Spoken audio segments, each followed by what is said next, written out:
Assalamualaikum warahmatullahi wabarakatuh. Let me introduce myself. My name is Azara Prety with the number of student 22 10 9 3 1 0 0 5, and I'm from Group 1D.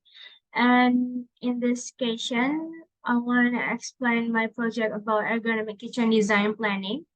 For the first is the problem. Based on observation, several problems were found for kitchen users in the workstation they use.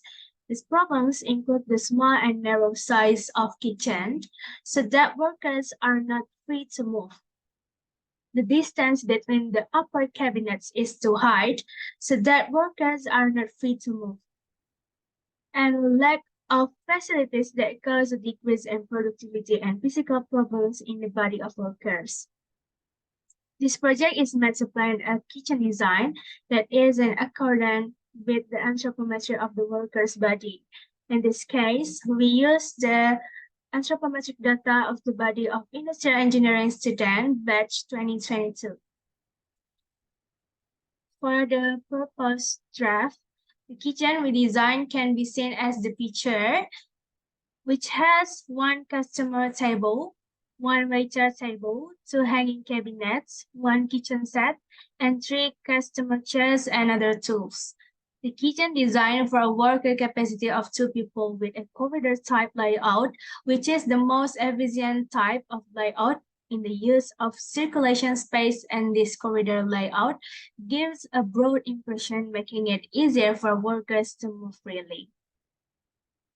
And for components, first is chair. The chair height is obtained from the body dimension of the sitting popliteal height plus the step height. The chair height uses an allowance of 4 centimeters based on anthropometric data of Indonesia with a percentile of 5th, so that people with a small body posture can use the chair.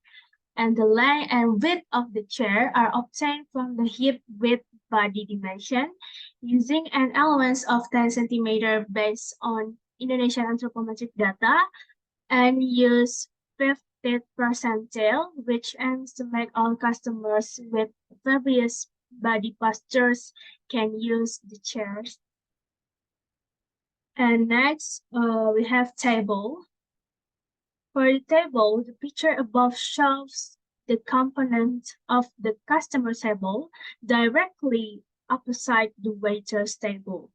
Customer table height uses body dimension, namely hip height plus sitting elbow height.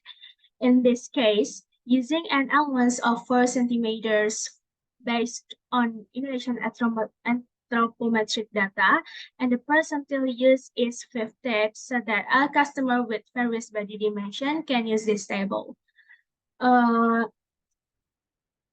For the height of the waiter's table, it is taken from the hip height body dimension using the same allowance as the customer table.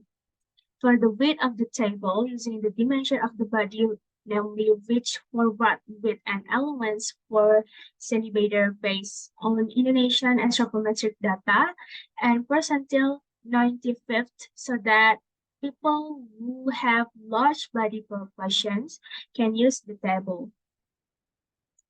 Next, we have a kitchen set. In the kitchen set table, the height of the table uses anthropometry of the hip height body with a percentile of 95th, so that workers with large body can use the table. And the elements use 4 centimeter based on Indonesian anthropometric data. For the width of the table, using the dimension of the body, namely the reach of the hand to the front with the percentile 95th, and allowance of 4 centimeter based on Indonesian anthropometric data.